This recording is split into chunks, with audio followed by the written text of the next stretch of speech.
दिल्ली में बढ़ती बिजली की मांग पूरी करने का रास्ता हुआ साफ। सीएम रेखा गुप्ता ने कहा, किसानों को मिलेगा उचित मुआवजा। राजधानी दिल्ली की बिजली सप्लाई को और मजबूत करने की दिशा में बड़ा कदम उठाते हुए मुख्यमंत्री रेखा गुप्ता ने लंबे समय से अटके एक अहम मामले के समाधान का दावा किया है। उन्होंने कहा कि इससे न केवल दिल्ली की पावर सप्लाई को मजबूती मिलेगी, बल्कि किसानों को भी उनकी जमीन के इस्तेमाल का उचित मुआवजा सुनिश्चित हुआ है।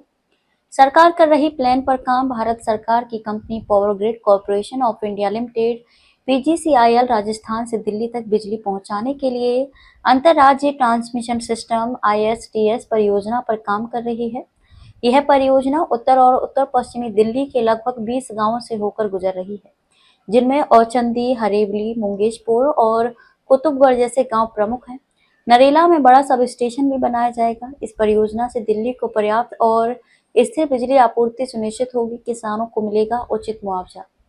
इस मामले में परेशानी ये आ रही थी कि किसानों की जिस जमीन से लाइनें गुजरने वाली थी और उसके लिए मुआवजों की दरों पर आम सहमति नहीं बन पा रही थी। इसी को देखते हुए मुख्यमंत्री ने एक उच्च स्तरीय बैठक बुलाई, जिसमें पीजीसीआईएल, दिल्ली सरकार के पावर एंड रेवेन्यू डिपार्टमेंट के अधिकारी मौजूद रहे। सीएम ने साफ कहा कि किसानों को उनकी जमीन के इस्तेमाल के लिए उचित मुआवजा मिलेगा और मालिकाना हक उनके पास ही रहेगा। मुख्यमंत्री कार्यालय के अनुसार अब किसानों और सरकार के बीच सहमति बन गई है और बाकी मामलों में भी सहमति बनने की संभावना है। सीएम ने कहा कि ये फैसला दिल्ली के पावर सिस्टम को बेहतर बनाने की दिशा में महत्वपूर्ण कदम है। इस निर्णय से जहां किसानों को उनके अधिकारों के अनुरूप न्याय मिला है, वहीं राजधानी की बढ़ती बिजली मांग को पूरा करने का रास्ता साफ हुआ है। ये हमारी सरकार की किसान हितैषी और विकास की सोच का प्रमाण है।